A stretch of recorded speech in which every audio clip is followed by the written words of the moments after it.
Je voudrais d'entrée remercier mon collègue du port de Pointe-Noire et avec lui les autorités congolaises qui nous permettent d'être là ce jour dans cette belle cité à l'occasion de cette 45e réunion annuelle de notre association. Évidemment, c'est avec un honneur que nous avons donc à partager avec les autres ports notre expérience en matière de gestion du foncier et les implications sur l'activité.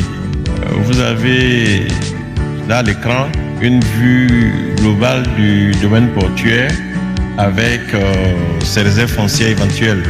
Disons que le domaine, c'est le substrat qui fait le port.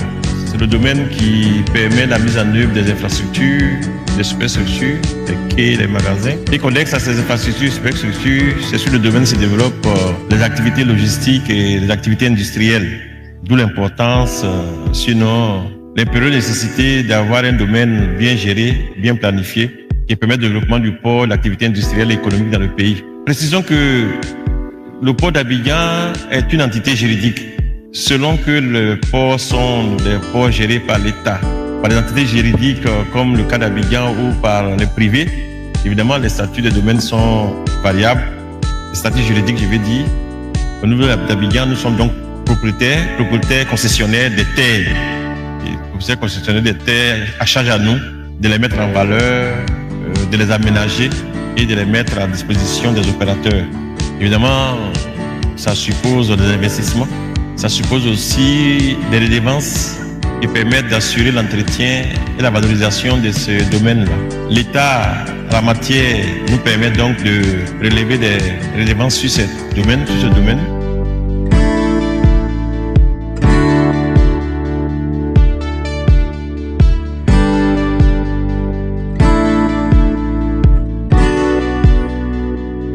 Notamment en ville ou l'État, bien entendu. Est-ce que selon vous pensez que certaines évolutions pourraient être judicieuses en créant peut-être des institutions ou des comités spécifiques ou autres? Est-ce que vous pouvez exposer un peu vos points de vue sur cet aspect-là?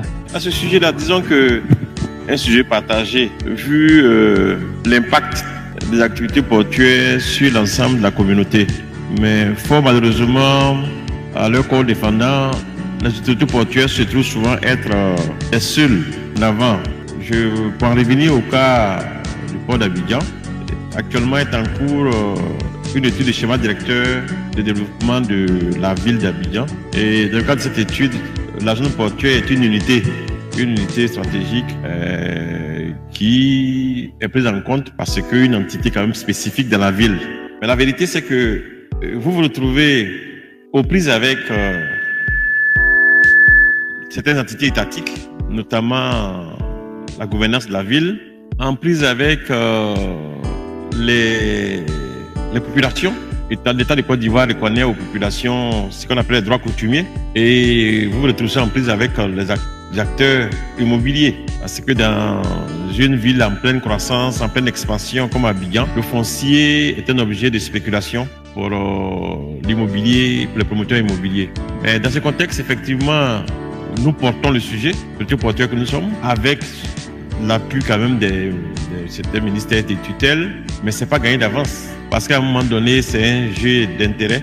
Sauf que dans ce jeu d'intérêt, il y a ceux qui veulent l'intérêt à court terme et ceux qui veulent se projeter pour le futur, indépendamment de l'échelle de leur vie, pour le développement portuaire. Donc c'est un jeu d'équilibre et puis à un moment donné, il s'agit d'avoir, de cueillir le plus de suffrages des acteurs pour pouvoir s'assurer que ce que nous voulons pour le développement portuaire soit de l'intérêt de toute la communauté, soit compris par tout le monde.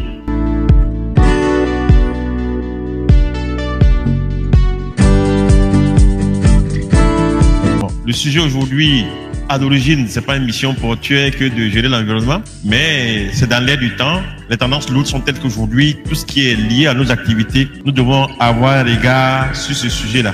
Et on le fait, comme je l'ai dit, en termes de responsabilité partagée en nous-mêmes et les entités étatiques. Et puis en plus, les parties intéressées qui sont les permissionnaires qui sont dans la zone portuaire, les projets qui sont soumis à validation, c'est un aspect aussi que nous regardons pour nous assurer que d'emblée, ils ont intégré ça même si ce n'est pas nous qui validons ça, nous regardons d'emblée que ce soit intégré en attendant qu'ils aient l'autorisation des structures étatiques.